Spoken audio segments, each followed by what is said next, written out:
Welcome back to the channel and to another Chelsea Academy match report as the under-18s have been stunned at home to West Brom. Their fourth defeat in 5 games and one of the most bizarre football matches I have ever watched. Undoubtedly one of the most dominant performances, particularly in the first half.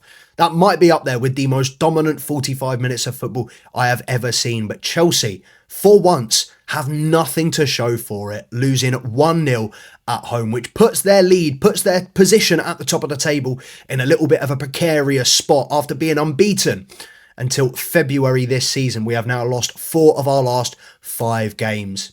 We are going to discuss the key moments, standout performances, and the implications for the second half of the season. Before we do, make sure to like and subscribe to the channel if you haven't already for all of the latest and greatest Chelsea content across the first team, the academy, loan players, and more. But we are going to get straight into it today. And I think, just a quick disclaimer, I think there have been a couple of performances in the last month or so where I've been a little bit critical. And I think we could have done a little bit more.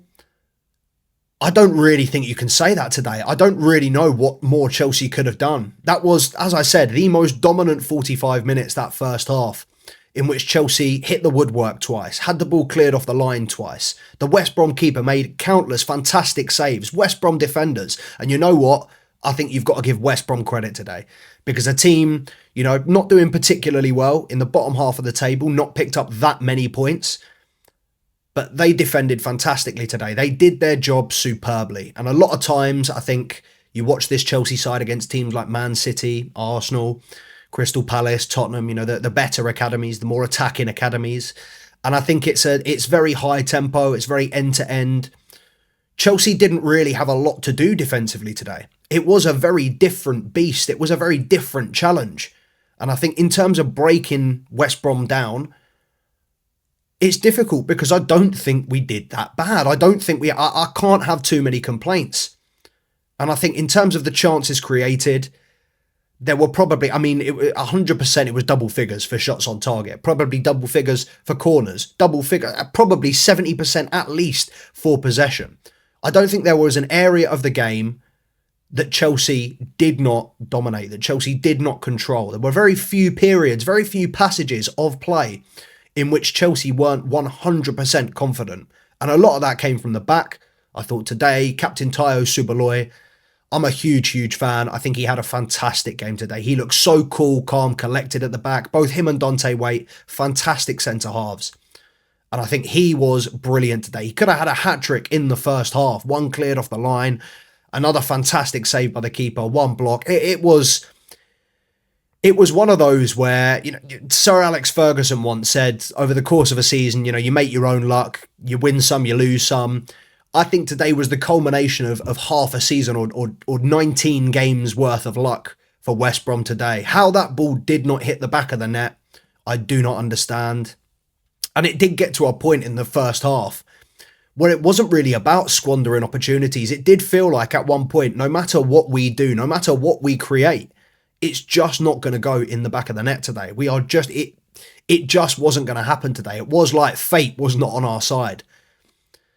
But I think this under-18 side, having been unbeaten in the under-18 Premier League until last month, and then losing 4 out of the last 5, I think if we do, and while Chelsea are still in a very solid position, 4 points behind Tottenham in second with 2 games in hand, so mathematically speaking, the top of the league, that first place is still very much attainable.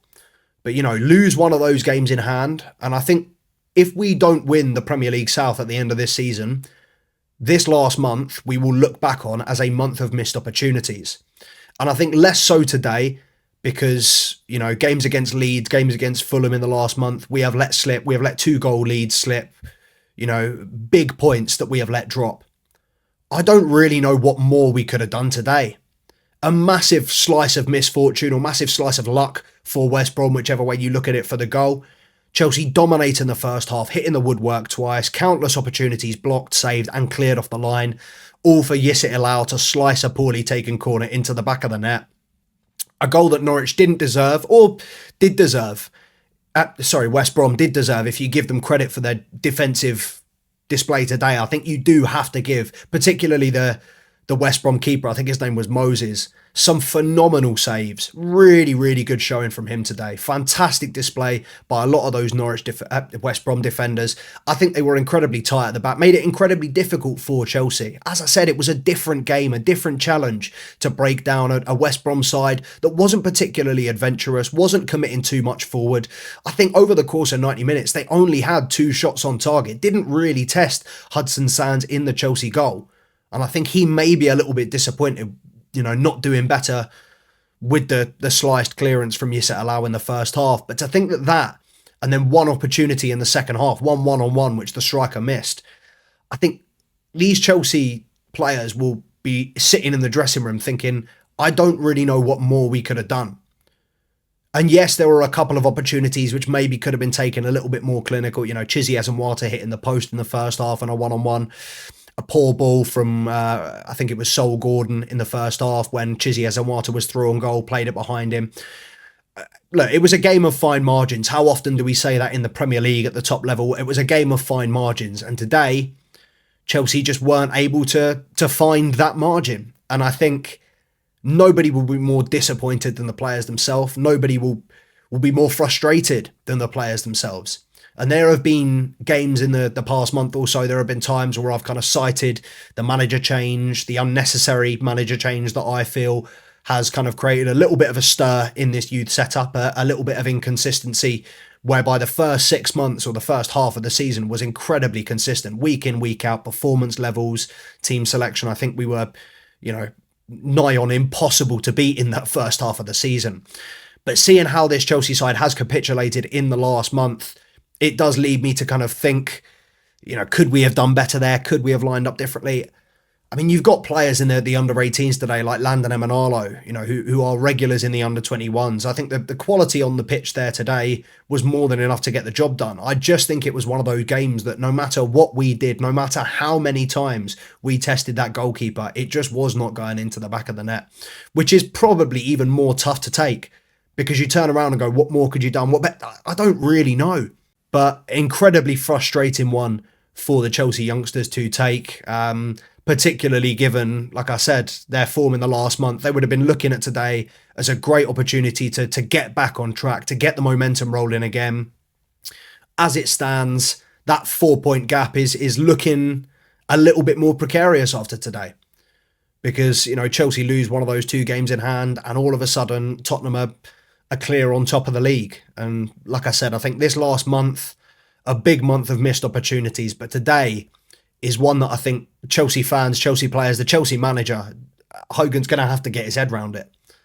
And I don't really know what more we could have done today to get that over the line. But yeah, some fantastic performances in there from Tayo Subuloye. I thought Landon Emanalo playing in midfield was fairly good. Matisse Aboué, when he came on, really good impact.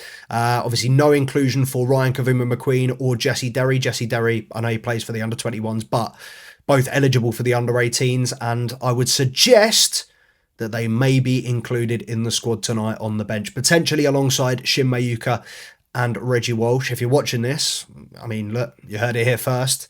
I think Liam Rossini might have alluded to it in his press conference. I haven't actually watched that, so if I have just regurgitated something he's already said, forgive me. But anyway, that's what we're going to be focusing on later. You're going to get a live match reaction from that game, win, lose or draw from me tonight. Well, it can't be a draw, can it? Because it's going to extra time. But you will get a live match reaction from me tonight. And also, I was hoping episode 2 of The Blueprint would be out today. It's not. It's going to be out tomorrow. Ryan Kavuma-McQueen, is he Chelsea's next elite winger? Hopefully ties in with a potential inclusion in the matchday squad today. But let me know what you thought of the game today. Who was your man of the match? Were you as impressed as with Tayo Subuloye as I was, or did somebody else catch your eye? Unfortunate for Yusset Alao after a very, very good debut in midweek, having this, own goal, yellow card, and a really unlucky shot at the end, crashed off the crossbar. Would have been a phenomenal equaliser if it had gone in. I've very rarely seen a ball move with that much swaz since Roberto Carlos, but very unfortunate, very unlucky for the Chelsea side today. We go again next week. Hopefully they can get back to winning ways, back on the winning wagon. But yeah, Make sure to subscribe to the channel for all the latest and greatest Chelsea content. Like I said, first team, academy, loan watch. If it's got anything to do with Chelsea, we cover it on this channel. So make sure to stay tapped in at twobluespodcast on the Instagram as well. And you'll see us very, very soon for some more Chelsea content. Until then, up the Chels.